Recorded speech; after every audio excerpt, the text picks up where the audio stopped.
What's up, guys? Eric back again, talking to you guys about ways and tips and tricks to make your ministry experience as a leader and a pastor not only fun, but effective and capable of reaching as many people as possible, and all the different things that are out there that are available to us to use, and honestly, doing a lot of it on a shoestring budget.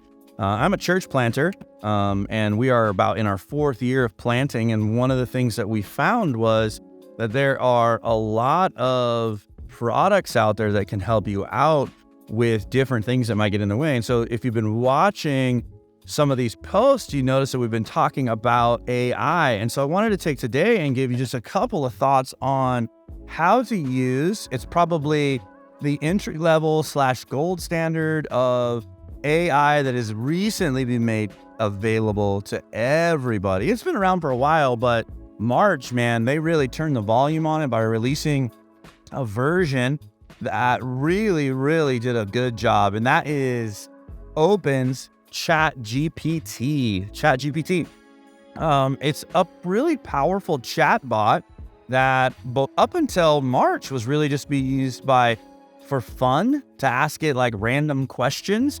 And this latest version, has just really knocked the wheels off of the game and made it possible for you to ask questions and seek out information and get stuff going. So, as leaders and pastors, navigating the evolving landscape of technology can be scary and can be difficult. One of the things I'm going to commit to you to do in these times that we have together is to try to make it simple and easy. So ChatGPT is an AI-powered language model developed by Open.ai.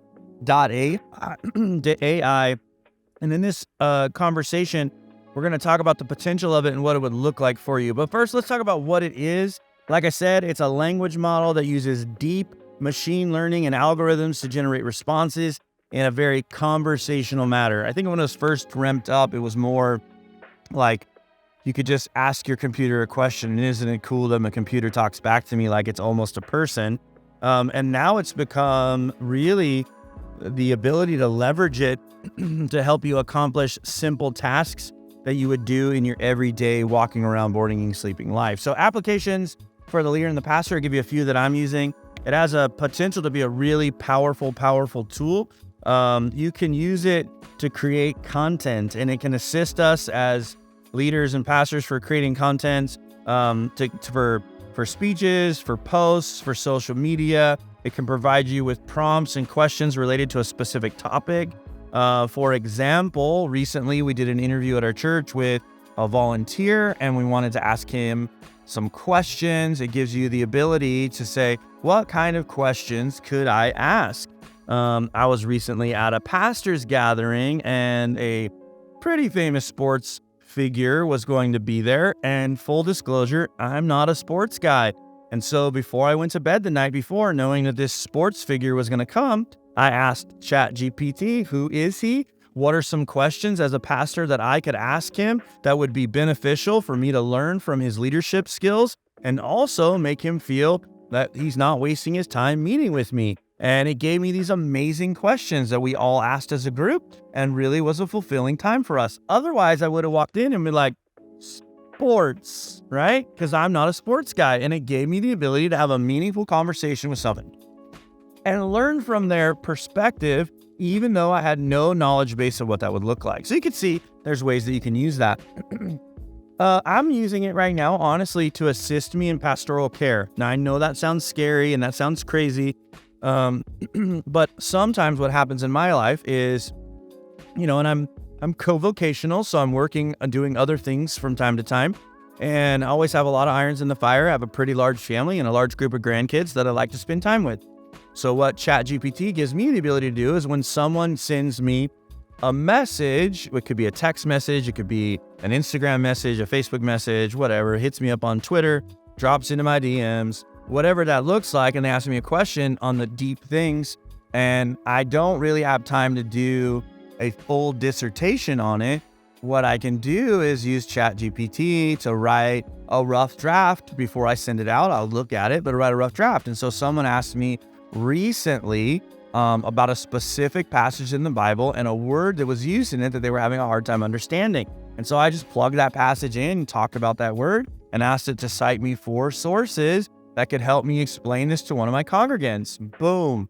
There it is. I read it. It refreshed me. It helped me to understand it, wrap my head around it, shift out of my co-vocational mind into my pastor's mind really, really quick, and then be able to craft that into a text message and send that back to the parishioner. So you get the idea of what it could be done for. I also use it for Bible study and theological research. Have you ever been writing a sermon or using your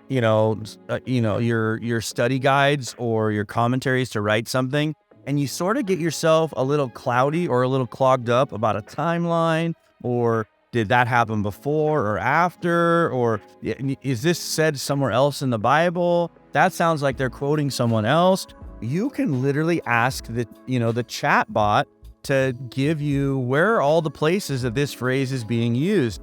I recently, in a teaching series that I was writing, asked it the question if when God is speaking to Joshua, and then he also is speaking in Deuteronomy, is that the same side by side when he says, be strong and courageous because the Lord goes before you?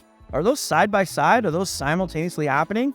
And what I was able to really discern in a very quick manner without spending all day studying it is while the statements, be strong and courageous, in those 2 passages were similar, they weren't identically the same. One in Deuteronomy was preparing the children of Israel for battle in general, and then in Joshua for a very specific battle, and yet the languages were both being used simultaneously. You could see how that could be super helpful and make it go a lot faster for you to say, hey, give me the context of Psalms 23.